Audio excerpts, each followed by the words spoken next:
네이버 경제엠이 협찬하고 이베스트 투자증권과 미국 주식이 답이다 저자가 함께하는 미국 주식 투자 콘서트를 시작하겠습니다. 투자 콘서트라고 제목을 좀 붙여서 편안하게 진행하고 또 편안하게 들으시라고 이렇게 마련을 했고요. 바로 강사분들 모시고 진행하도록 하겠습니다. 네. 오늘 행사는 3개 세션으로 구성이 됩니다. 첫 번째 세션은 2016년 10월 왜 미국 주식인가? 그리고 두 번째 세션에는 그러면 미국 주식 매매를 위해서는 어떻게 해야 하는지, 그리고 세 번째 세션에는 눈여겨볼 종목에 대해서 소개해드리는 시간을 갖도록 하겠습니다. 두 번째 세션은 시간을 좀 줄여가지고요. 추후에 그 Q&A 시간을 좀 마련해서 궁금하신 점이나 의문사항에 대해서 듣고 답변 드리는 시간도 좀 가져보도록 하겠습니다. 네. 그러면 오늘 이 자리를 위해서 모신 두 분의 강사님을 소개해드리겠습니다. 이항영 교수님 그리고 장우석 본부장님 자리해 주십시오.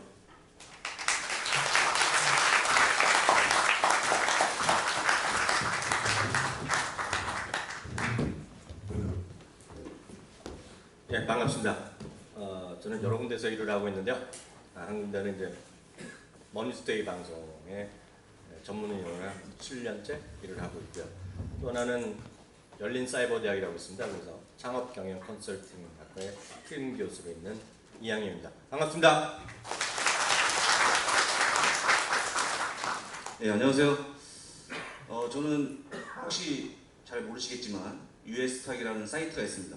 거기에 운영을 맡고 있는 장우석 본부장이고요. 한국이 미국을 2002년도에 시작했습니다.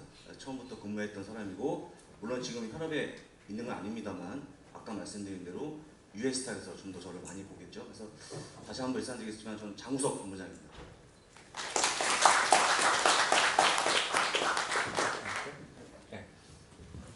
제가 따로 말씀 안 드려도 되죠? 따로 어떤 말 하시려고요?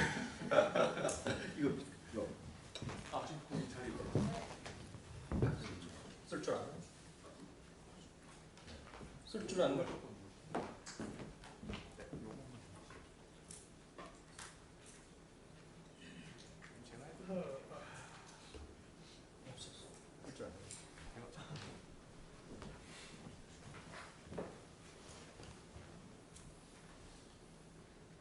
오늘 생각보다 엄청들 많이 오신 것 같습니다. 저희가 네이버의 경제 M과 같이 협찬을 받아서 하기 때문에 저희가 네이버 예약이라는 걸 통해서 했는데, 혹시 여기 오신 분 중에 네이버 예약 통해서 예약하신 분만 한번 손 들어보세요.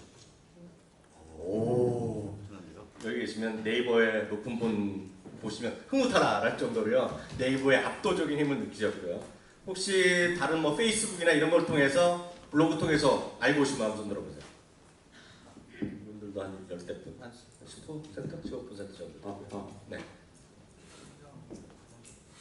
사실 저희가 미국 주식에 미치다라는 블로그나 이런 페이스북 운영한 지는 한 3월인가요?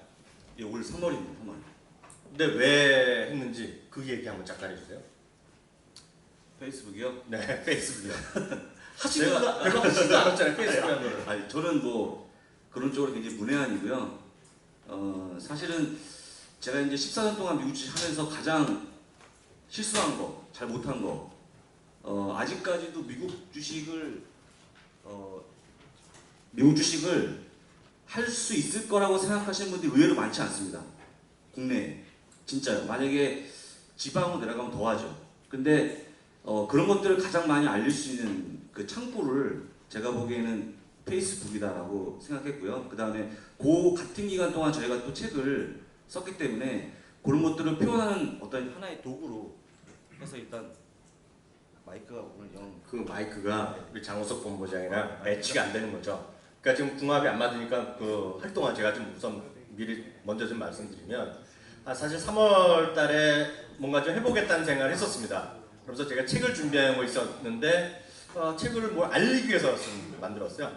사실 저는 제 인생에서 제일 싫어하는 거가 복사 붙이기 하는 것들 있잖아요. 혹시 젊으신 분들 많이 아시겠지만 컨트롤 C, 컨트롤 V 하는 거요. 제가 그걸 제일 싫어로 하는데요. 제가 올해서 딱 한 번 복사한 게 있어요. 바로 미치다란 말을 카피했죠. 사실 저는 그것도 몰랐는데 저를 도와주는 친구가 여행에 미치다라는 카페가 있다는 건데 그게 엄청 유명하다는 거예요. 그래서 미국 주식에 미치다를 쓰라고 그러더라고요. 그래서 이제 미치다 했고 그 다음에 뭐 테마라든가 다른 몇 가지를 제가 페이스북을 통해서 하고 있는데 하면서 블로그도 하게 되고요. 그리고 또 하다 보니까 포스트? 그렇죠. 네, 포스트까지 하고요. 그래서 다양한 미국 주식을 하다 보니까 어느 날 갑자기 이제 좀 판이 좀 커지는 그런 느낌을 들었어요. 특히 이제 저희가 운이 좋다고 생각한 건 뭐냐면 저희는 사실 그 미국 주식이라는 거가 지금 많은 분들이 관심을 갖기 시작했으나 엄청나게 파퓰러한 건 사실 아니잖아요. 네. 그래서 저희가 생각한 게 책이 많이 팔릴 것 같다는 생각을 안 했습니다. 그렇기 때문에 요즘은 혹시 아시는 분 계시겠지만 자가 출판 그런 게 있어요. 그래서 자기가 원고 다 만들고 업로드까지 시키면 교보문고에서 이게 딱 만들어주는 게 있어요. 근데 그거는 이제 자기가 이런 책을 하나 만들었다는 거지 출판해서 뭐 그 교보나 이런 데 팔리는 책은 사실 아니다. 그런 책들이요. 그래서 저희가 책을 원고를 다 준비하고 둘이서 막 하고 또 한 명 있어서 만들고 마지막 업로드하기 이게 정말 기가 막힌 일인데 한 30분 전에 전화 한 통이 왔어요 저한테. 근데 아시면 저를 개인적으로 아시는 분 계시겠지만 제가 전화 자체를 잘 못 받아요. 일이 많기 때문에 못 받고 혹시 제가 그 나중에 리턴하는데 그런 경우가 있잖아요. 받고 싶은 전화. 네. 그래서 우연히 쓱 받았더니 무슨 출판사인데 출판사에서 좀 뭐 만나자. 그러면서 사실 제가 다음 주에 개인적인 책이 또 하나 나오는데 이건 주식이랑 큰 상관이 없는 트렌드에 관련된 책을 만듭니다. 그래서 그 책 제목은 대한민국 토탈 트렌드 2017이라는 책인데 그 출판사에서 그 트렌드 책을 만들자고 하면서 전화가 왔길래 제가 딱 그랬죠. 다른 책이 하나 있는데 이거에 관심 있냐고 하면서 그 뭐라 그러지? 바트라고 그러나? 네, 바트라고 그러나? 그래서 제가 이거 안 하면 안 찍겠다 그랬거든요. 괜히 거기서. 그래서 이게 다 연결됐고 책이 나오니까 또 다른 데서 관심 갖고 증권사에서도 관심 갖고 그래서 저희가 이 콘서트를 저희가 세 번째 하나요? 서너 번째 하잖아요. 네, 세 번째. 네, 키움에서도 했고 뭐 다른 곳에서 했고 오늘 이베스트까지 왔는데 이베스트에서 하는 거가 저희한테 가장 큰 도움을 주고 있는 거죠? 네, 맞습니다.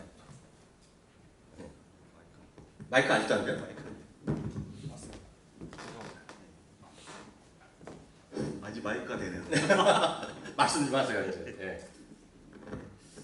그래서요.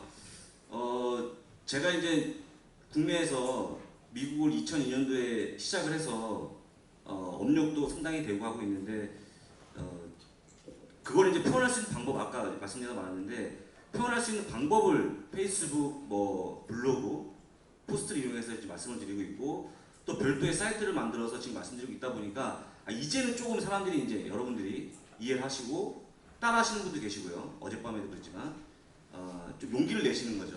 그렇기 때문에 페이스북을 했던 건 정말 잘했던 일이다. 그리고 또 저희를 또 많이 도와주고 계신 그 네이버 경쟁 같은 경우에도 상당한 유리조를 하셨다라고 좀 말씀 좀 드리겠습니다.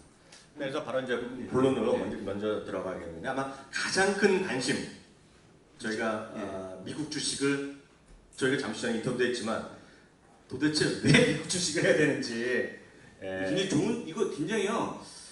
지금 현업에 있는 한 10여 개 증권사가 지금 미국 주식을 하고 있는데 이걸 물어보면 대답을 잘 못합니다.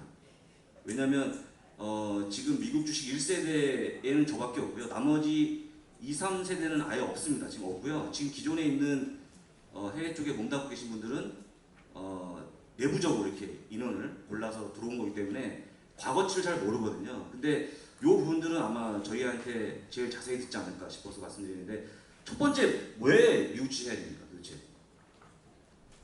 오늘은 콘서트잖아요. 제가 방송을 계속 하지 않습니까? 방송을 하면 하고 싶은 얘기를 다 못할 때가 워낙 많은데 오늘 진솔하게 하나 여기 계신 분이 한 150분 정도 오셨는 것 같아요.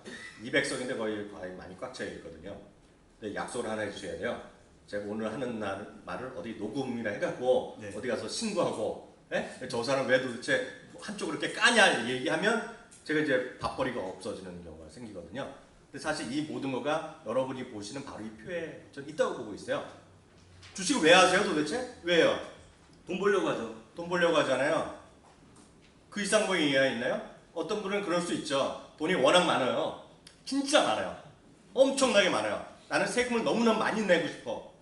거래세도 정말 따박따박 내고 싶어. 그럼 매일매일 미친듯이 주식을 하는 거죠. 돈은 매일 벌거나 하면 매일 할 때마다 매번 거래세를 내잖아요. 그럴 분이 있을 수도 있어요. 그런 분 진짜 있을 수 있겠죠. 그렇지만 대한민국 주시장은 최근 5년 동안 오른 게 없어요. 오히려 많이 빠졌죠. 물론 그럴 수는 있습니다. 나중에도 저희가 세 번째 세션에 얘기했지만 한국 주식도 많이 오른 게 있습니다. 그렇지만 저희는 모든 걸 한꺼번에 보여드리는 거잖아요. 최근 5년 동안 코스피는 마이너스를 갔습니다. 어찌되었건 간에. 물론 이게 기간적으로 따지고는 플러스 날 수도 있을 거예요. 그렇지만 미국 주식은 많이 올라갔고 59% 올라왔습니다. 제가 5년이라 그래갖고 3년 전 대비에는 좀 올라왔을 것 같아요. 그래서 3년을 또 오늘 줄였어요. 3년을 줄여봤더니 3년은 연평균 0.93%가 대한민국이 찬란하게 올라갔습니다. 연평균 0.93% 대단한 거죠. 잘못하면 손해도 날 수 있는데 코스피만 계속 갖고 있었으면 연평균 0.93% 올랐거든요. 근데 미국은 3년 동안 연평균 9.8%죠. 9.8% 올랐죠. 연평균. 또 하나는요. 한국 주식은 올랐다 내렸다 올랐다 내렸다 올랐다 내렸다 하잖아요. 그렇죠. 어저께 같은 경우 저는 깜짝 놀랄 일도 당했어요. 대한민국 이런 말이 있잖아요. 병 주고 약 주고 이런 말 있죠. 예. 그러니까 병 준 다음에 약을 통해서 한다는 건데 대한민국은 어저께 무슨 일이 일어날지 잘 모르잖아요. 네. 약을 먼저 싹 쳤어요. 약을 치면서 약을 줬다가 그 다음에 병을 줬어요. 그게 바로 한미약품이거든요. 아 예. 한미약품이 시작에 5% 올랐다가 18 박살 났거든요.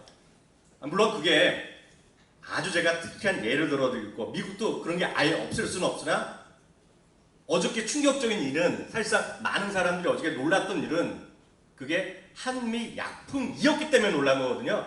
그렇잖아요? 수많은 코스닥 조그만 주식들 수도 없이 반복적으로 일어난 것이 대한민국 주식시장이라는 거예요. 미국은 있을 수 있죠. 그럴 수 있을 수 있잖아요. 그렇지만 미국이란 나라의 주식은 상당히 그런 것보다는 안정적인 것으로 움직인다라는 얘기죠. 엊그저께 일주일 정도 됐나요? 제가 좀 우스갯소리를 말하면 대한민국 최고의 정치인 테마 방송인이 누군지 아세요? 좀 모릅니다. 정치인 테마 경제 방송인 줄이면 누군지 아세요? 모릅니다. 저죠 저. 왜냐하면 제가 어떻게 됐건 간에 우리나라에서 좋다는 바로 그 대학의 정치학과 출신이에요. 정치학과 외교학과는 같이 동창회 하거든요. 바로 그 어르신 있죠. 유엔에 계신 분. 예?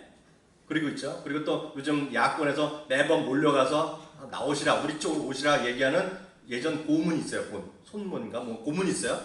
그분도 저희 선배죠. 대구에서 지금 야당에서 된 분 있죠. 김모 의원. 다 저희 선배죠. 저 같은 사람이 없잖아요. 예. 근데 문제는 제가 왜 말씀드리냐면 그게 무슨 상관이냐는 거예요. 무슨 상관? 상관이 있어요 저랑? 아무 상관이 없는데 대한민국은 그런 게 있다 그러면 제가 만약 주식시장에 상장돼 있으면 대박 올랐을 거예요. 그럼 또 대박 떨어졌겠죠. 얼마 전에 반모 사람의 사촌 동생인지 아닌지 난 모르겠는데 어느 날 갑자기 주가 대박 올라가요. 그러다가 어느 날 갑자기 어떤 한겨레에서 단독이라고 썼다는 거예요. 저는 회사 이름도 모르겠는데 아시는 분 계실 거예요. 그 사람이 진짜 사촌 동생이 아니라는 게 밝혀졌어. 주가는 계속 하락을 하는 거예요. 그게 대한민국 주식시장의 단적인 모습이라고 저는 솔직히 믿고 있는데요. 미국에서는 예를 들어서 아무리 허접한 주식이라도요. 그런 식으로 접근하면 걔는 어떻게 되는지 아세요? fire죠, fire. 도널드 트럼프에서 유명한 You are fired가 거기서 나온 얘기거든요. 그런 접근이 없다는 거죠. 그런 접근. 그렇기 때문에 상당히 안정적인 흐름을 갖고 있기 때문에 저는 단연코 미국 주식을 당장에 된다는 생각을 갖고 있는 거죠. 그러니까 많은 분들이 진짜 미국으로 돈을 버느냐. 근데 아마 여기에도 아마 대부분들이 궁금증을 가질 건데요. 그 왜 미국은 양도세를 내느냐. 한국은 고작 0.3%의 거래세만 내면 되는데 물론 순실 나도 내야겠죠. 근데 그게 왜 이슈가 되는지를 여러분들 한 가지만 말씀드리면요. 양도세가 비싸서 이슈가 되는 게 아닙니다. 양도세가 이익 난 거의 22%를 국가에 내야 됩니다. 1년에 한 번씩. 근데 왜 이슈가 될까요? 만약에 손실 봤다고 그러면 여러분들한테 연락할 일이 없습니다. 세금 내라고 할 필요가 없겠죠. 손실을 봤기 때문에. 내지는 기본 공제 금액인 250만 원까지만 수익이 났다고 그러면 또 연락할 일이 없습니다. 그건 다 면제이기 때문에. 근데 왜 이슈가 되냐면요. 실제 세금 신고를 어마어마하게 하고 있다는 얘기죠. 지금 안 내면 큰일 납니다. 가산세가 붙기 때문에. 그러니까 이 결론적으로 얘기하면 이 양도세 냈다는 얘기는요, 돈을 벌었다는 얘기인데 왜 문제가 되냐면 올해 1월 1일부터 올 12월 30일까지 거래해서 그걸 다음에 5월에 신고합니다. 근데 문제는 그 돈을 다 썼다는 얘기죠. 쓰고 나서 내려고 하다 보니까 짜증이 나는 거죠. 제가 세미나 때마다 말씀이 이렇게 질문이 나오거든요. 그 전에 했던 세미나도 마찬가지인데 제가 그걸 질문하시는 분은 제가 끝까지 여쭤봐요.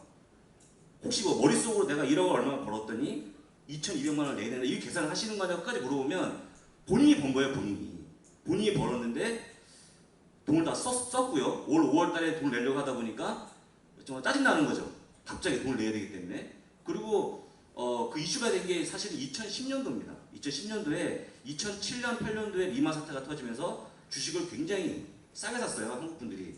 근데 그 전까지만 해도 사실 뭐 세금에 대한 이슈가 별로 없었는데 너무 이익이 크게 나다 보니까 국세청에서 2009년도, 10년도에 싸그리 다 세금을 추징하게 됩니다. 그동안 못 받은 까지 다 값어치까지 돈이 없죠. 다 썼기 때문에. 사실 그래서 이슈가 되는 거고요. 여러분도 아시겠지만 뉴스를 보시면 아시겠지만 최근에 더민주에서 발의한 내용이 뭡니까? 한국도 0.3%의 거래세가 아니고 양도세를 전환한다는 얘기가 나오고 있는데 지금 못하고 있죠. 왜 못하는지 아시잖아요. 지금 현재 거래세를 여러분들이 연간 6조 원을 내고 있습니다. 6조 원을 저희가 나라에 세금을 내는 거죠. 근데 만약에 여기서 양도세를 전환하게 되면요 2조 8천억으로 반 이상 줍니다. 계산해보게 되면. 그러니까 무슨 얘기냐면 돈을 못 번다는 얘기예요. 근데 과연 그 더민주에서 발의한 그 내용이 관철되느냐 쉽지 않겠죠. 그것만 보더라도 현재 돈을 벌고 있는 시장에서 투자하는 게 훨씬 낫다. 근데 전적으로 100% 옮기는 것보다는 일부라도 옮겨서 하는 게 낫다라고 좀 말씀을 드리겠습니다. 요거는 뭐 제가 간단히 설명드릴 건데요. 여기 그 오른쪽에 보시는 그림이요. 이거 여러분들 한 가지 말씀드릴게요. 오늘 또 제가 무슨 이론적으로 막 어려운 얘기 하는 거라 말씀드리는데 여기 나와 있는 내용들은 실제 미국이나 일본에서 경험을 바탕으로 해서 나온 통계이기 때문에 보십시오. 보셔야 되고 여러분들이 이렇게 될 수가 있다는 거 말씀을 드리겠습니다. 지금 보시는 오른쪽 그림은요. 파란색이 비분산입니다. 집중했다는 얘기 한국가에. 근데 녹색은 나름대로 분산한 겁니다. 최소한 한국가 이상 하게 되면 수익률 차이가 난다는 얘기죠. 그리고 왼쪽 그림은요. 우리 또 교수님께서 그 일본의 와타나베 부인에 대한 전문가 아닙니까? 근데 일본이 장기적인 불황을 겪으면서 이겨냈던 이유가 뭐냐? 그 그림이 나오는 건데요. 주식을 6대4로 보통 주식이 6이면 채권을 4로 포함하는데요. 여기서 60%의 주식을 일본 경우입니다. 30% 일본 주식하고 30%를 타 국가로 주식 투자했더니 지금처럼 그렇게 일본만 한 것보다 수익이 잘 나온다는 그런 얘기거든요.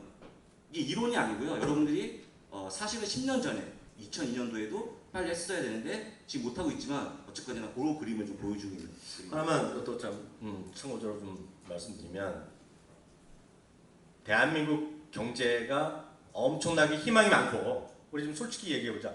엄청나게 희망이 좋고 일거리도 많고 앞으로 돈 벌 일이 많다라고 생각하시는 분 한번 손 들어보세요.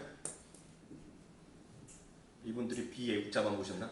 왜 이러시는 거죠 도대체? 그러면 좀 먹살기가 어렵고 상당히 경쟁력이 떨어지는 것 같아서 좀 고민이 된다. 손 한번 들어보세요.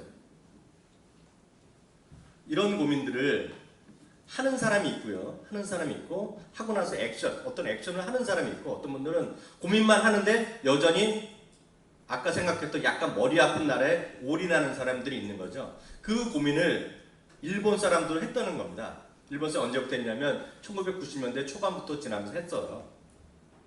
그래서 고민을 한 사람들은 와타나베 부인 같은 사람이 된 거죠. 근데 우리나라 분들은 와타나베 부인하면 이미지 자체로 투기꾼으로 생각하는 분들이 많아요. 근데 그게 아니라 와타나베 부인은 해외의 어떤 자산 투자를 적극적으로 하면서 어떤 금융자산의 어떤 안정성을 갖고 있던 사람을 얘기하시면 이걸 이해하시면 될 것 같고요. 1993년 지나면서 일본에서 경제활동 인구란 게 마이너스로 꺾기 시작합니다.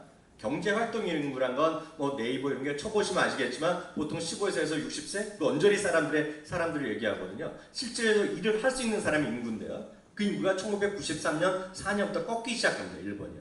근데 우리나라가 딱 2016년 17년부터 꺾이거든요. 전체 인구가 아니라 경제활동 인구가. 그때부터 이제 부동산도 꺾이는 거고 주가도 본격적으로 떨어지고 미국의 부동산이 5분의 6분의 1또 막 들어가고 일본의 니케이 225가 지금 4분의 5분의 1 가까이 떨어지는 거가 바로 그 시기였다는 거죠. 그렇기 때문에 우리나라에서도 부동산이 된다 안 된다 하는 사람 여러 가지 주장이 있으나 일부에서 그런 주장을 하는 사람들은 일본의 사례를 얘기를 많이 하는 거고, 일본에서 부동산에 해외 자산을 투자를 많이 했던 와타나베 부인을 비롯한 그런 분들은 자산 유지했던 반면에, 그렇지 않은 사람들은 니케이라든가 일본의 부동산만 했던 사람들은 그냥 액면 기준 보면 4분의 1 토막이 다 난 거죠. 그거에 엄연한 현실이라는 거고, 그렇게 우려하는 사람들이 있다는 것도 일단 참고하시면 되겠습니다. 이거는 그 미국에서 나온 자료인데요. 제가 이제 이쁘게 좀 그렸어요. 여러분들 보기 편안하고. 50년 동안 아시겠지만 수많은 투자의 대가 돈을 많이 벌었죠. 특히 워렌 버핏 같은 사람들은 정말 돈을 많이 벌었죠. 근데 거기에 나와 있는 내용을 제가 요약한 건데, 과연 제일 중요한 게, 주식을 투자하는데 가장 중요한 게 뭐냐라고 나오는데, 여러분들 뭐가 제일 중요할까요? 뭐 타이밍, 언제 사고 언제 파느냐? 이게 중요할 수 있겠죠. 근데 기본적으로 주식이 언제 올라가고 떨어지는지를 맞춰야 되는데 쉽지 않을 겁니다. 결론을 말씀드리면 주식 투자의 수익률을 좌지우지하는 거는 제 첫 번째가 자산 배분입니다. 자산 배분. 이거 제가 쓴 게 아니고요. 그 수많은 미국의 전문 투자자들이 결론적으로 보니까 이렇더라라고 쓴 게 바로 이 내용이에요. 자산 배분이 뭡니까? 자산 배분. A라는 주식, B라는 주식을 나눠 사는 거죠. 근데 지금은 A라는 주식, B라는 주식이 아니고 한국과 미국, 한국과 중국, 한국과 일본 이렇게 분산하는 어떤 뭐 간단한 내용인데, 지금까지 저희가 실천 안 했죠. 근데 제가 이런 그림을 계속 보여드리는 이유는 뭐냐면요. 앞에 계신 분들, 젊은 분 계시지만 이분들은 과연 주식 투자를 몇 년 동안 할까요? 몇 년 동안 할까요? 최근에 나왔던 제가 미국의 세미나, 이렇게 세미나 내용을 제가 한번 봤는데요. 외국에 출장 갈 일이 있어 그때 심심해갖고 그 다운을 받아서 제가 봤는데, 세미나 내용을 간단하게 1분 동안 말씀드리면, 자, 가난한 사람, 푸어는요 스펜드 머니라고 돈을 쓴다고 합니다. 스펜드 머니죠. 자기 돈을 쓰는 거죠.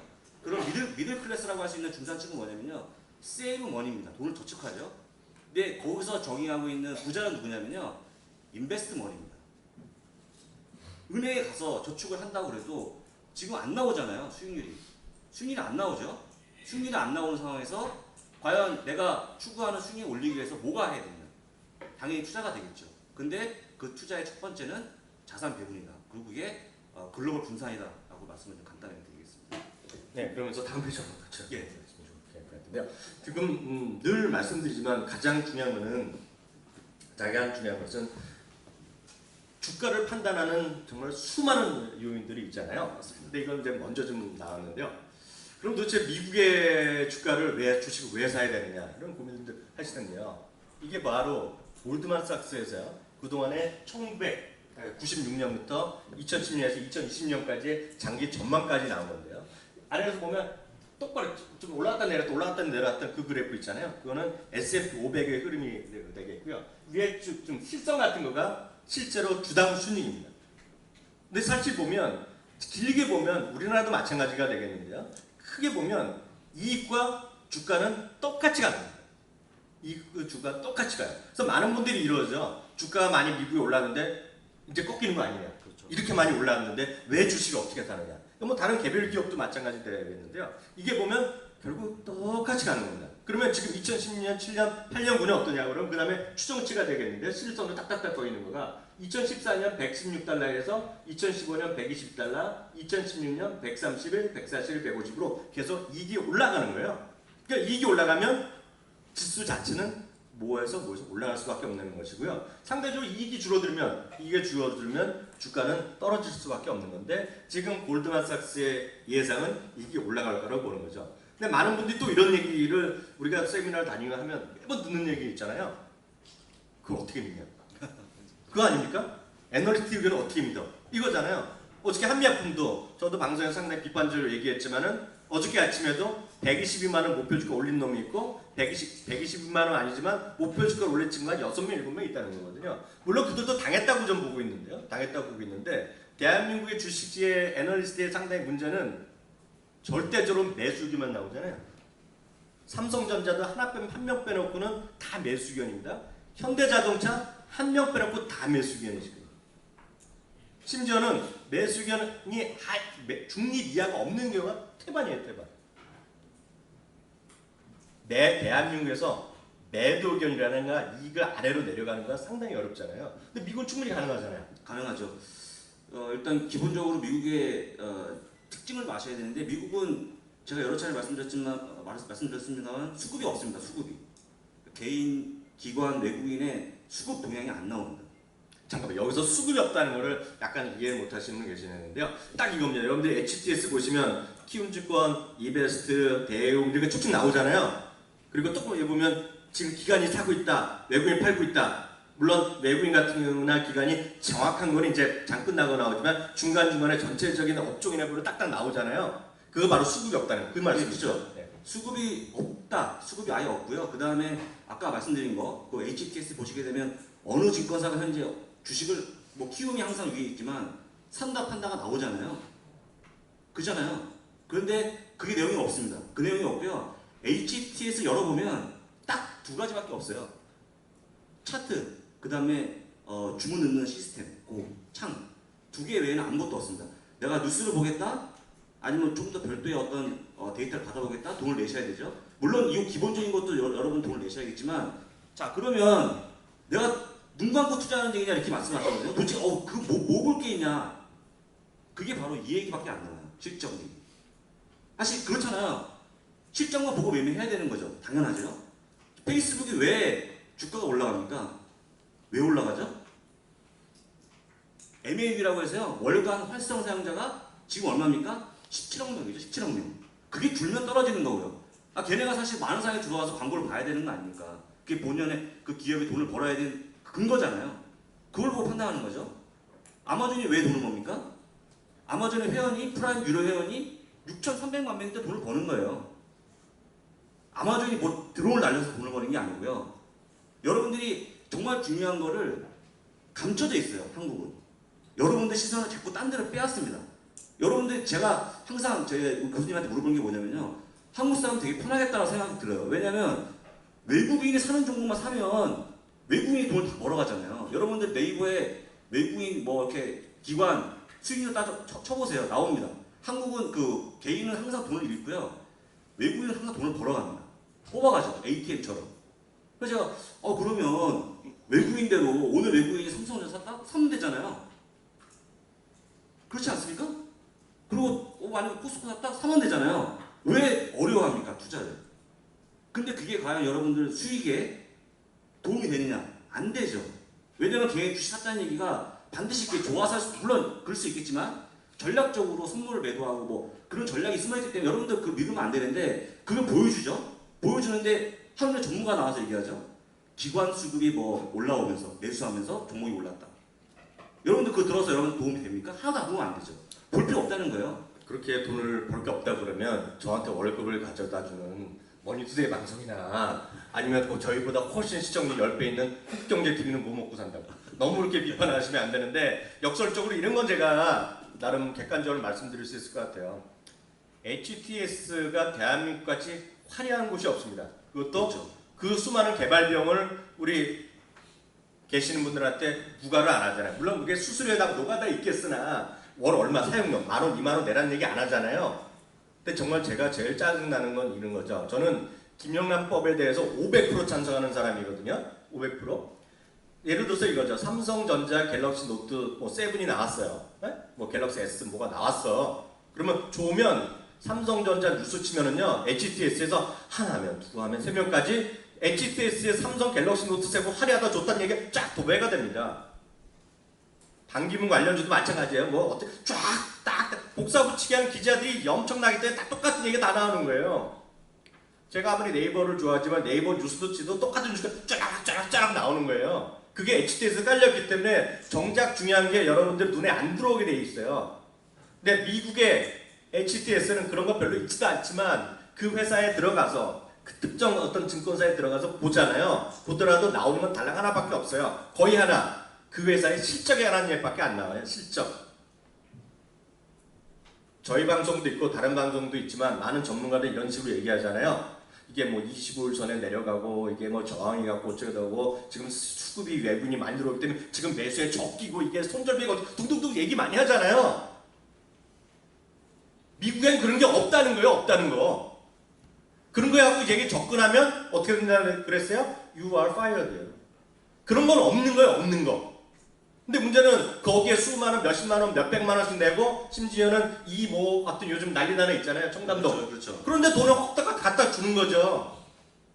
미국에서 정말 그런 일 있으면 뭐 300년 감옥 가는 거 하잖아요. 쉽게 얘기해서요. 그렇죠.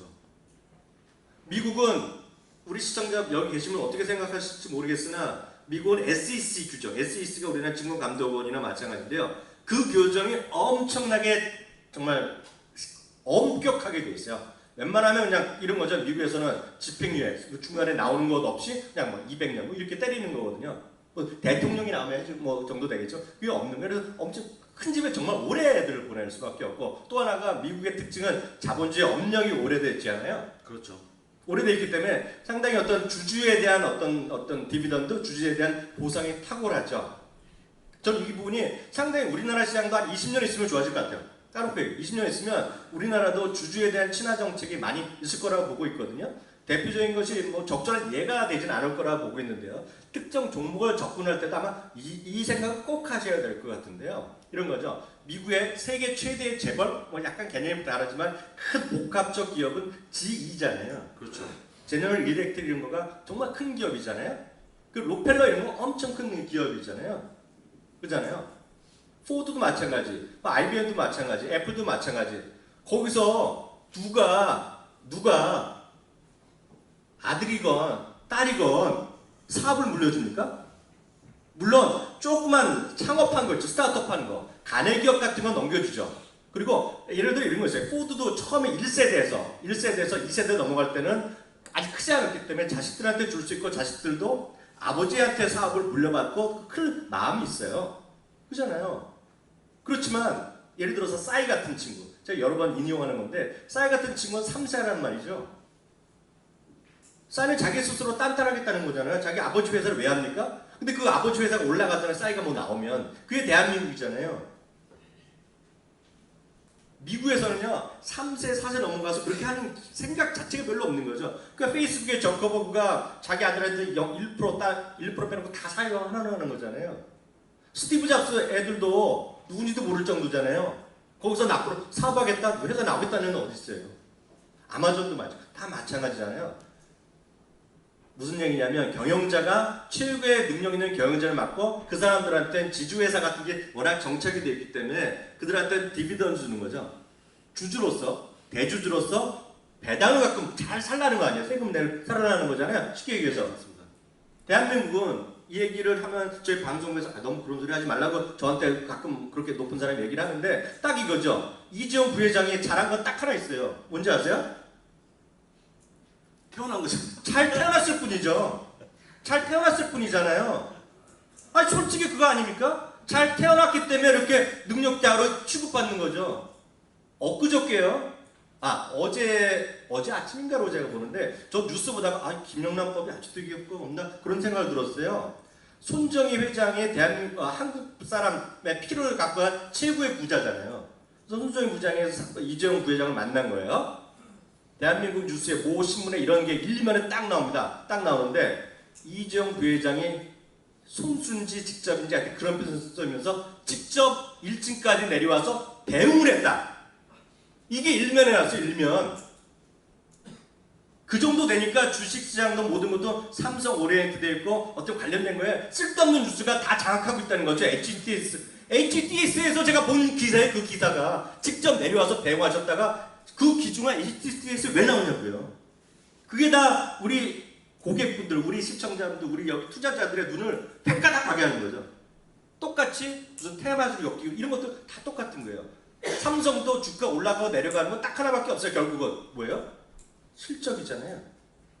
삼성전자도 실적이 좋아진다고 생각하고 그렇게 컨센서스가 올라가면 올라가는 거죠. 근데 지금은 삼성전자에 대해서 안 좋게 얘기하는, 안 좋게 보는 애널리스트도 있지만 매도기는 쓰는 애가 없다는 거죠. 아무리 거기서 노트7이 불이 15번 나더라도 말하는 사람이 없는 거예요, 지금. 근데 미국은 숏이라는 게 있잖아요, 숏. 안 좋게 생각하면 적극적으로 안 좋다고 숏 의견을 내고 투자자들이 숏을 때리면 돼요. 다만 아직 대한민국의 투자자들은 해외 주식에 미국 주식 숏이 안다는데 그것도 연초에 우리나라 금융증권거래소에서 그것도 조만간 하겠다고 얘기를 많이 하고 있어요. 업무를 개발하고 있다고. 근데 뭐 언제가 되겠는데 대한민국에 되는 나라, 우리는 안 되는 나라이기 때문에 예를 들어서 말은 그렇잖아요. 언론에서도 우리나라에서 매도 의견이 없다, 중립 의견이 없다 그러지만요. 저는 당해봤기 때문에 잘 알아요. 오랫동안 이 업계에 있었기 때문에 무슨 회사에 대해서 어떤 증권사가 매도 의견 내면 중립 의견 내면요 밀묻듯이 사람이 들어옵니다. 그 회사의 압박은 아무것도 아니에요. 사람들이 전화해요. 투자자들이. 네가 뭘 하는데 함부로 주식을 떨어뜨린다. 매도 의견 내냐. 딱 이거거든요. 그러니까 우리나라는 자기 생각대로 마음대로 말이 다 따로 노는 나라에 대한민국 주식시장. 그잖아요. 아무리 저게 반기문 테마 이게 말도 안 된다고 하지만 알겠으면 내 손을 엔터 치고 있는 거죠. 엔터. 내면하고 있는 거예요. 그리고 돈을 벌면 여기 와 있지도 않죠. 그잖아요. 돈이 안 되니까 여기 오신 거 아니에요. 까놓고 얘기해요. 애플이 그랬습니다. 애플이 그 이번에 아이폰 7 나오고 나서요. 물론 제가 이제 방송에서 그래도 애플은 좀 매수해야 된다고 말씀을 드렸습니다만 애플이 혁신적이지 못하다는 리포트가 나온 그 폰이 나오면서 그 다음 날까지 엄청나게 많은 양의 기존의 매수 의견이 아닌 중립으로 내리는 리포트가 굉장히 많이 나왔어요. 아시겠지만 여러분 애플은 시가총액 600조 원을 자랑하는 회사고요. 지금 회사의 현찰이 240조 원을 갖고 있는 회사입니다. 그렇게 큰 회사도 뚜벅이 맞는 거죠. 그리고 또 아까 잠깐 지나가다 좀 재밌는 생각이 들었었는데 아까 그 주커버거가 이제 그 전액을 다 거의 기부하고 단 1%만 줬거든요. 제가 그래서 지나가다가 아 진짜 내가 만약에 그 아들이면 진짜 짜증나겠다. 나한 돈도 안 주고 다 준다는 거잖아요. 1%는 안 줬다니까. 그러니까 그렇게 했는데 봤더니 기부액이 50조 원입니다. 50조 원. 50조 원의 1%니까 5천억 정도 되더라고요. 받아야겠구나. 그건 암만하지 말고 받아야겠구나. 그래서 엄청나게 큰 일을 한 건데 지금까지 좀 재밌는 내용이었는데 네. 그 아까 미국 봤잖아요. 네. 한국 제가 한번 좀 이렇게 그림 꺼내왔는데 한번 설명 좀 해주세요. 이거는 정말 제가요 웬만한 거는 얘기를 잘 안 하잖아요. 이런 데서는 하는데 사실 이걸 보고 제가 열풍 터진 거예요. 뭐냐면 박스피 정말 지겹도록 들으시잖아요. 근데 박스피가 뭐 돌파한다 얘기하는데 좋다 이거죠. 돌파하면 좋죠. 저도 좋고 다 좋은데 문제는 돌파를 못하는 이유를 왜곡시키고 있다고 보고 있어요. 왜곡시키고 있다고. 대부분에 이렇게 만나보거나 이렇게 언론에서 들어보면 보통 특히 개인 투자들 저희 채널K나 전 키움에서 방송도 하고 저희 방송에 하다 보고 게시판에 올라가는 거 보면 공매도 때문에 지금 안 된다는 거예요. 그래서 공매도로 뭐 돼갖고 뭐 불편한 분들이 많아요. 공매도 때문에 주가 안 올라간다고 얘기하는데요. 그럴 수도 있겠죠. 공매도 때문에 정말 일부 특정 종목 예전에 셀트리온 같이 그리고 어저께도 보니까 딱 벌써 한미약부에 누가 공매도한 사람이 있어서 조사한다 어쩐다는 얘기가 나오는데 물론 그렇게 나쁜 마음을 한 사람도 있겠죠. 그렇지만 어떻게 대한민국의 코스피 이런 시장 전체를 공매도 때문에 안 된다고 누가 생각하냐는 거죠. 저는 그거 진짜 잘못된 생각을 갖고 있거든요. 그러면 미국이나 우리나라 제외하고 대부분 나라는 공매도 돼 있잖아요. 공매도가 잘 되는데 주가는 왜 올라가요? 실적이 좋으면 공매도를 할 놈이 없죠. 아주 정신 나간 사람 아니면. 근데 이거는요. 대한민국의 코스피의 전체의 주당 순위니까 주가를 같이 그린 거예요. 여기 보세요. 지금 올라갈 때도 있죠. 2006년, 7년에서 2005년부터 그린 건데 올라가잖아요. 이게 여기가 보면 EPS가 빨간색인데요. 결국 미국, 한국도 길게 보면 이익과 코스피는 같이 움직이는 거예요. 물론 개별 종목은 등락이 있을 겁니다. 특히 여기 보시면은요, 2007년, 8년 되면 빨간선, 여기서 보는 빨간선 EPS는 별로 안 올라가지만은요, 주가가 급등할 때가 있어요. 그때가 언제냐면 2007년이면 리만 사태 직전인데요. 혹시 그 당시에도 기억하시는 분 계시겠지만 현대중공업 있을 때입니다. 현대중공업이 지금이야 저렇게 축전이가 됐지만 그 당시만 하더라도 단군 이래 최대 호황이라는 얘기가 여기저기서 났어요. 제가 아직도 기억나는 것이 KBS에서 일요일날 8시에 무슨 매번 특집 이런 걸 하는데 그때 단군 이래 최대 호황을 2주 연속 방송한 적을 제가 철저하게 완전히 기억해요. 선명하게. 그때예요. 그때도요. 이익은 아직 늘어나지 않았지만 워낙 수주가 많아갖고 5년 후에 이익까지 땡겨서 주당 EPS에 반영했고 그걸 갖고 주가에 PR을 준 거죠. 그러니까 그런 식의 있을 수 있어요. 그렇지만 다시 리만 사태로 꺾이니까 주가가 확 떨어지잖아요. 그러면 그 이후에 최근에 5, 6년 동안에 박스피 얘기하는데요. 빨간 선이 움직이나요? 빨간 선이 쭉 올라가다 2014년 15년 주변에 계속 오히려 떨어지잖아요. 이익이 줄어드는데 주가가 어떻게 올라가냐고요. 그러면 냉정히 보시죠. 2017년, 18년, 19년 이건 어디서 한 거냐면 유니버스라 그래갖고요. 유니버스에서 블룸버그에서 나온 거예요. 블룸버그. 이 수치지 않죠.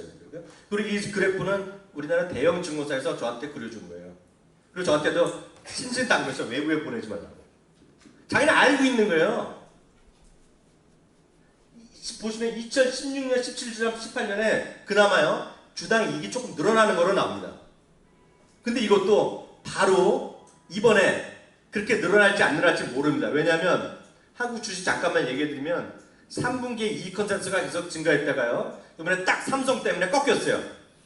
그래서 3분기에 이익 컨센서스가 줄어들고 있습니다. 코스피가요. 전년 한 달 전 대비 2달이 떨어지고 있거든요. 그래서 올해 또 이 주당 이익이 어떻게 될지 몰라요. 삼성전자 워낙 영향이 크기 때문에. 어쨌건 삼성전자가 좋아진다는 전제에서 EPS가 조금씩 늘어나요. 그러면 저기서 빨간선 높이가 2018년, 19년이 되더라도 2014년이나 2010년보다 여전히 높아요, 낮아요?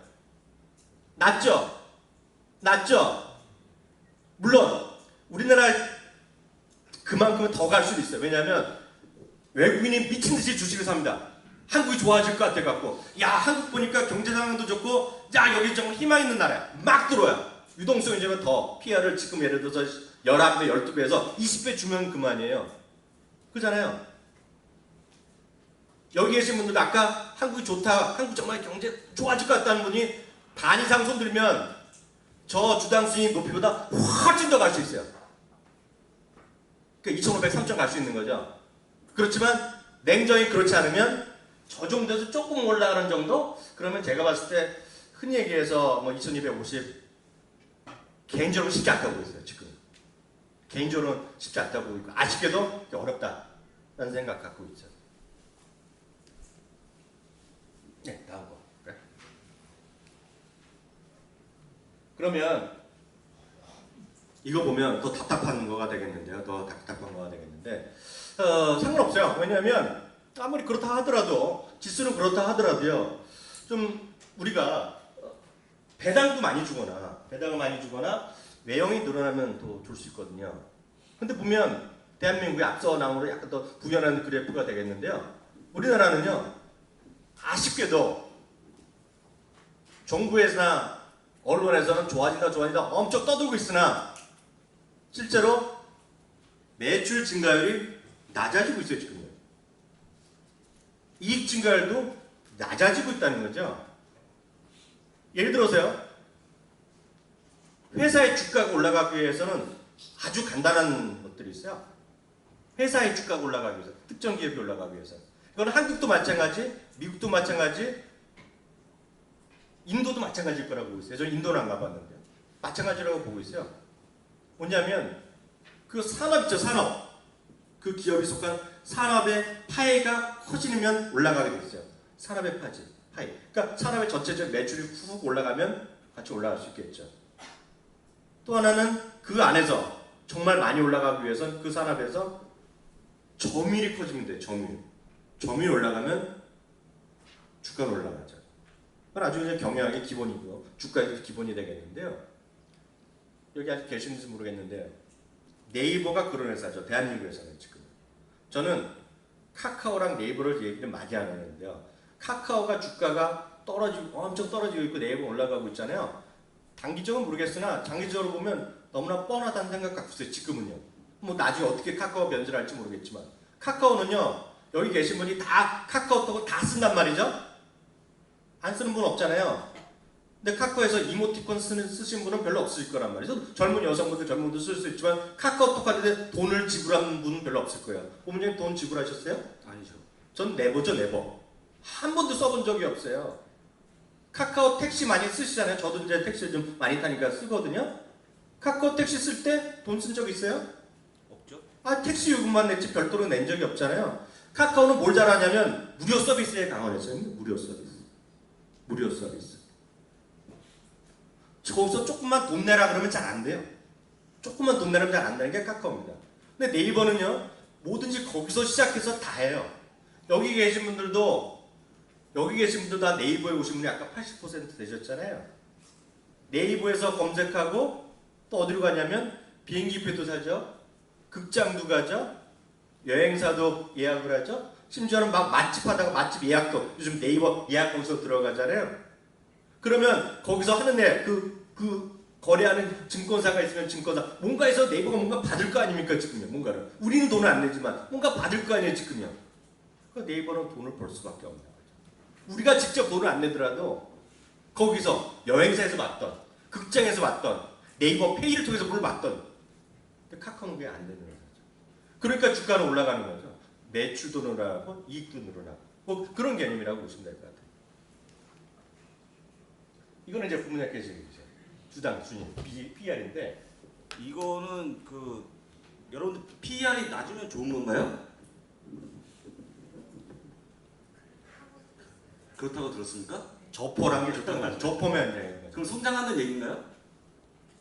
여러분들 아마존이 PER이 몇 배입니까? 아마존이 PER이 400배입니다. 400배. 엄청나죠? 그거 왜 하냐고 물어보시겠죠. 그 비싼 주식을. 그러면서 늘 말씀하시는 게 제2의 아마존. 아무도 생각하지 못했던 아마존처럼 커질 기업을 미리 네가 발굴해주면 내가 사겠다. 내지는 아마존이 주가가 지금보다 한 반토막이 나면 사겠다라고 얘기하고 있죠. 근데 왜 올라갈까요? 왜? PER 400배인데도 불구하고 성장하고 있기 때문에 올라가는 거죠. 성장하고 있기 때문에 올라가는 거거든요. 아까 말씀드린 거 왜 성장합니까? 아까 잠깐 지나갔지만 프라미온이 전 세계에 6,300만 명이 있는데 지금 계속 최고치를 갱신하고 있어요. 한국 인구보다도 많죠. 한국은 물론 아마존이 안 들어와 있습니다만 6,300만 명이 1년에 얼마 냅니까? 돈을 위로로 99불을 내죠. 한국 돈으로 치면 한 11만 원 정도. 그러니까 매월 만 원씩 내는 거예요. 그 돈이 얼마입니까? 그 돈이 곱하기 6,300만 원 하면 한 7조 나오잖아요. 7조요. 매월. 아니 매월에 1년에. 근데 그분이 7조가 나오면 그리 끝나냐? 또 그분들이 1년 동안 140만 원 정도의 쇼핑을 한대요. 아마존 통해서. 회원이 늘어나고 그 사람들 돈 씀씀이가 커지고 기본적으로 회비도 받지만요. 그런 것들이 커나가고 있는 상황에서 PER은 상관이 없다는 얘기죠. 근데 한국이 보게 되면 지금 10배가 안 됩니다. 10배가 안 되는데 이게 얘기하면 아까 어떤 분이 얘기했지만 저포 사야 되는 거 물론 맞습니다만 성장하지 못한다는 이런 부분에 있어서 상당히 좀 어렵다라고 좀 말씀을 드리겠습니다. 이 부분은 제가 아까 좀 말씀하신 분이 정확히 말씀하셨어요. 주식은 저포로 사면 되거든요. 근데 저포로 사면 되는데 대한민국 증권사나 대한민국에서 주식을 가르쳐준 사람이 딱 거기까지만 얘기한 거예요. 저포로 사시면 좋아요. 사셔야 됩니다. 사시는데 저포를 누가 이제 전문가나 언론이나 누가 증권사 차장이나 지점장이 사모님 사장님 저포 주니까 사셔야 됩니다. 그런 얘기하잖아요. 그럼 앞으로 오늘 여기 오신 분은 하나를 그분들한테 되물어보세요. 뭔지 아세요? 배당을 얼마 주냐고 물어보세요. 배당. 이게 핵심입니다. 핵심. 저포 준대요. 배당을 조금 주면요. 그거는 개 XX 같은 주식이에요. 무슨 얘기냐면 저 PR라는 건 성장성이 없다는 나라거든요. 성장성이 없는 거예요. 성장이 정체되어 있다. 대부분의 우리나라 같은 경우는 쉽게 얘기하면 밀가루 회사, 설탕 회사 이런 건 저포주. 그러니까 땅 갖고 뭐 하는 것들 있잖아요. 저포주예요. 그럼 오래됐기 때문에 성장이 없는 대신에 고객들한테, 주주들한테 뭐로 보상해야 되냐면 디비던드로 보여줘야 돼요. 디비던드. 그러니까 배당을 주는 거예요. 배당. 무슨 얘기인지 아시겠죠? 이거 꼭 외워주셔야 돼요. 그러면 대한민국 PR이 제일 낮은 축이잖아요. 10배밖에 안 되고 18배 되는 나라 있잖아요. 18배 되는 거 상관없어요. 성장으로 먹여주면 되는데 성장이 없으면 다른 거로 보상해줘야 돼요. 그럼 아까 말씀드렸잖아요. 배당이라고. 그건 교과서에 나오는 얘기예요. 근데 보여드렸지만 배당이 또 대한민국은 전 세계에서 OECD에서 최저라는 걸 사실 자랑스러운 기록을 갖고 있어요. 자랑스러운 기록. 근데 진짜 자랑스러워요, 이게요. 이게 그래요. 근데 이게 0.67%잖아요. 여기 웃으시는 분 계신데 진짜 자랑스럽죠? 이게 왜 자랑스러운지 아세요? 왜 배당을 안 주는지 아세요? 이거 오늘 맞추시면 제가 책을 하나 갖고 왔는데 제 책을 오늘 몇 권을 갖고 왔는데 지금 바빠갖고 사와야 되는데 저도 제 책도 사서 주잖아요. 딱 한 권 나왔는데 이 답을 정확하게 알면 제가 책을 바로 드리겠습니다. 사인도 주시고요. 예? 사인도. 사인 근데 이분이 바로 손 드시는데 맞추실 것 같은데 아 이분 안 될 것 같아. 다른 분이요. 아, 왜냐면 저랑 사진까지 찍었어요. 가만히 있어요. 맞추시는 분이요. 네. 아니 저는 여기서 무슨 저희가 장학퀴도 아니고 그렇게 진지한 답은 틀렸어요. 네. 네, 당첨되셨는데 이따 드릴게요. 네. 책은 제가 책을 진짜 갖고 왔어요. 책을 근데 사인해서 드릴 텐데요. 이게 말씀을 어렵게 하셨는데 이게 딱 맞는 거예요. 왜냐하면 대한민국은 배당을 많이 안 줘요. 그런 회사한테. 왜냐하면 내 회사라고 생각하는 거예요. 내 회사. 내 회사인데 왜 저로들 그 쉽게 얘기하면 개돼지? 개돼지? 소돼지야? 아 유행했던 거. 뭐래? 개돼지 아니에요? 개돼지 아니에요? 맞아요? 누가 하나 교육부 했던 친구. 개돼지 같은 한테 왜 주냐 이거예요. 그 친구 사람들 얘기는. 내 회사지. 주식회사면 상장된 건 주주들의 회사잖아요. 근데 이 사람들은 내 주머니인 걸 왜 주냐 그런 생각을 하는 거예요. 그래서 저는 이게 20년 지나면 우리나라 배당을 늘 거라고 보세요. 20년 정도 지나서. 왜 20년이냐면 한 턴 한 턴 넘어가야 돼요. 세대가 바뀌어야 되는데 쉽게 얘기해서 이제 저 싸이 있잖아요. 네. 싸이가 이제 나이가 들어서 40, 50대면 진짜 싸이가 이제 은퇴하면 싸이도 돈을 벌어야 되잖아요. 싸이도 자기 누나가 하고 뭐라 한 간에 싸이도 배당을 먹고 살라는 거예요. 그럼 당연히 배당을 높여주는 게 사회적 요구가 생기는 건데 지금은 그럴 필요가 없는 게 우리나라가 말이 자본주의가 그렇죠. 뭐 해방 이후라 그러지만 실제로 우리나라 근대 산업주의는 1970년대 이후로 보거든요. 그러니까 우리나라 자본주의가 한 40년밖에 안 된 나라예요. 그러니까 아직 멀었어요 우리나라가. 그러니까 우리가 아주 그런 사람이 나쁘다는 것이 아니라 아직까지 그런 시각이 잘 안 바뀐 거죠. 그래서 정확하게 말씀하신 거예요. 총수일가나 이런 사람들이 내 회사라고 생각하는 거니까 자식한테 주죠. 그 자식이 황제 경영같이 하다 보니까 내 아들의 아들이 왜 운전기사랑 밥을 같이 먹냐 이런 얘기를 하는 거예요. 그러니까 그 운전기사는 막 때린 애가 있었죠 얼마 전에. 그것도 재벌 그룹 하나가 막 때렸잖아요. 욕하고 왜? 나는 황제같이 난 내 회사인데 왜 걔네들한테 그걸 나눠주냐. 같이 어떻게 발먹고 말하자면 때리는 거죠. 그게 대한민국의 상당한 현실이에요 지금 자본주의. 그게 나쁘다는 것이 아니라 미국도 예전에 그랬던 거예요. 미국은 뭐 별건가요? 미국은 뭐 불과 150년 전만 하더라도 노예가 있었고요. 불과 1960년만 하더라도 영화 많이 보시잖아요. 영화 보면 미국 흑인이 카페도 뭐 그런 게 많잖아요. 미국이 별게 아니에요. 미국도. 다만 미국도 시대가 우리보다 좀 빨리 자본주의가 됐을 뿐이라는 거죠. 그래서 어떤 사람들은 저를 비판하는 사람도 있어요. 너무 미국 좋아하고 그런다. 그런 얘기 하거든요. 왜 미국 주식만 얘기하는 사람 있어요. 아직 그럴 수 있잖아요. 근데 어떻게 하면 좋아요? 아까 처음에 말씀드렸죠. 미국 주식을 왜 합니까? 돈 벌려고 하는 거잖아요. 저는 상당히 저를 개인적으로 아시면 계시겠지만 저는 귀가 되게 팔랑귀예요. 쉽게 저는 상당히 플렉서블한 생각을 갖고 있거든요. 미국이 좋기 때문에 좋아하는 거죠. 미국 기업이. 안 좋으면 금방 바꿔요 저는. 웃으시잖아요. 근데 그게 맞는 태도죠. 맞는 태도죠. 절대 영원하지 않잖아요 모든 것들. 근데 특히 말씀드렸다시피 자본주의에 대해서는 그런 흐름이 있기 때문에 우리나라가 늦을 뿐이다. 그러면 우리나라보다 더 늦은 중국은 더 마찬가지죠. 인도는 더 마찬가지죠. 필리핀은 더 마찬가지죠. 일부에서 지금 이런 얘기 했잖아요. 두테르테 대통령이 지금 뭐 욕해갖고 오바마 욕해갖고 회담에 하나 많이 하잖아요. 근데 실제로 보면 어이없는 것 같지만 그를 좋아하는 사람도 있는 거고 나빠하는 사람도 있는 거죠.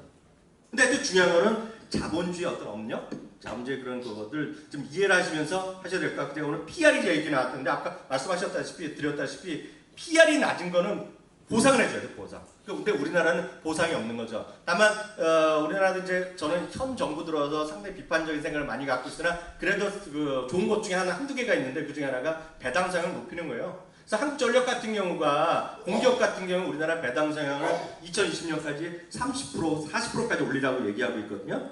한전 빨리 됐죠. 31%까지 갔으니까. 근데 40%까지 올리라는 거고요.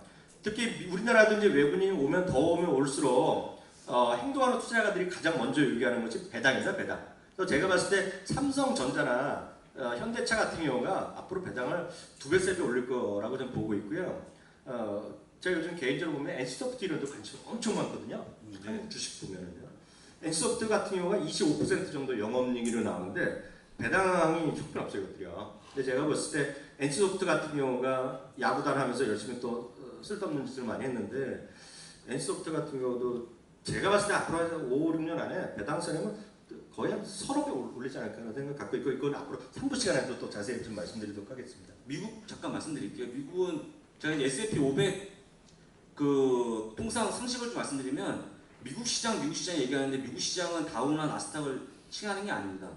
S&P 500을 얘기하는 겁니다. 그러니까 제가 이렇게 얘기해갖고 네이버가 원래 S&P 500 지수가 안 나왔었거든요. 솔직히 말씀드리면 제가 엄청 디스를 많이 했어요. 방송에서 나가면 왜 네이버 돈 벌어서 S&P 500은 되게 비쌉니다. 데이터 가격이 몇 명이 보느냐 곱하기 n이 들어가거든요.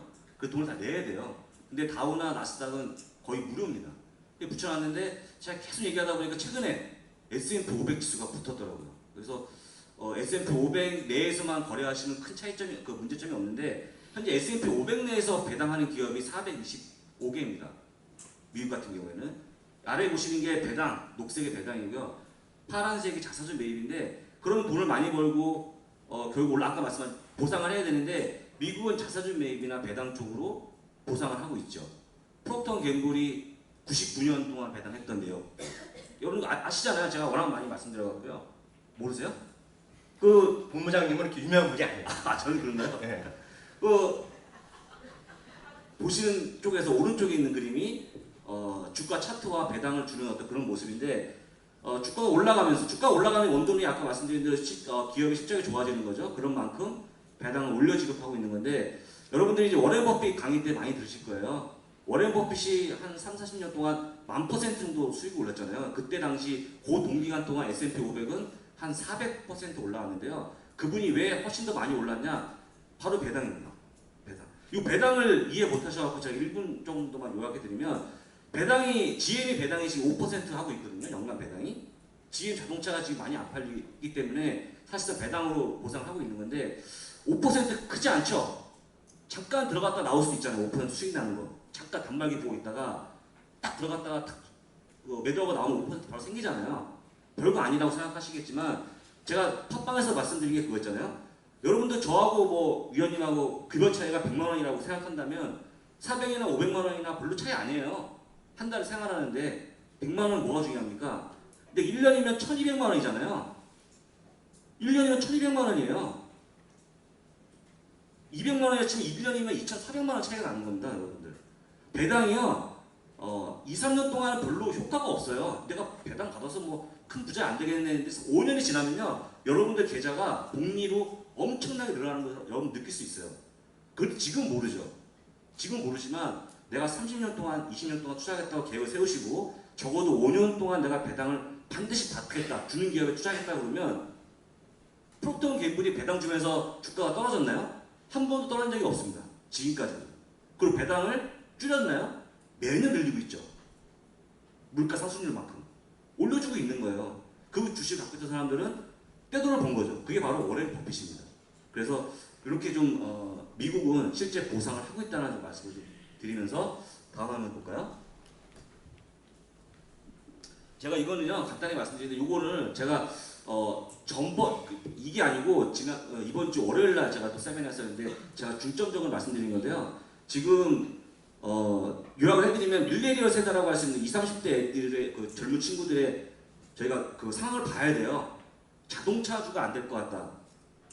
그러니까 공유경제죠. 소파 같은 거 이용할 것 같다. 그분들은 일단 차를 안 사죠. 집도 안 삽니다. 이런 분들은 지금 굉장히 우리나라의 이제 일단 주력인데 미국에 지금 9,300만 명이 3억 중에서 9,300만 명이 밀레니얼 세대인데요. 미국은 지금 아시겠지만 실업률이 떨어지고 있습니다. 젊은 층도 마찬가지고요. 근데 한국은 불행하게도 젊은 층의 실업률이 올라가고 있다고 해서 보도가 나온 걸 제가 캡처해서 올린 거예요.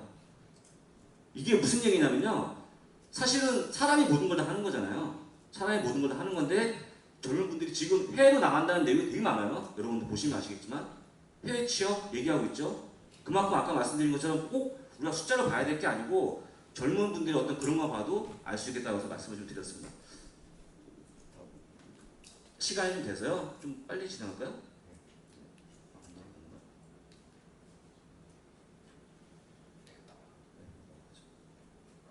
넘어가. 그것만 잠깐만. 이것만 좀 말씀드리고 넘어갈게요. 오늘 그 시간을 끝내겠습니다. 그 한국의 시가총액이 얼마입니까?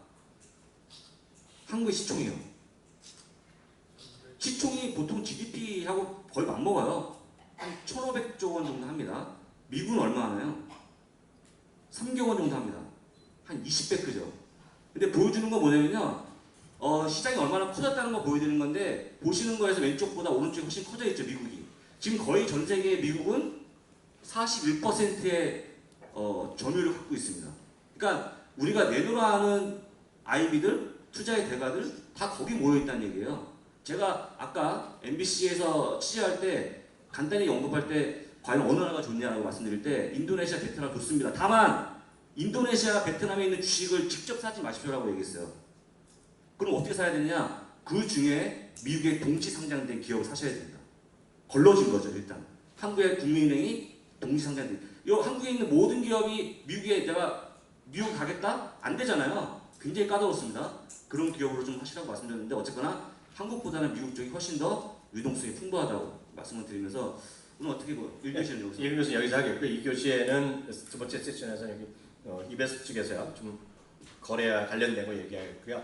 세 번째 세션에 아까 예고드렸던 대로 좀 더 진솔하게 어떤 주식 위주로 좀 접근해야 되고 어떤 서비스가 가능한지 그런 거 좀 얘기 좀 해주세요. 네, 그럼 잠시 저희는 물러났다가요.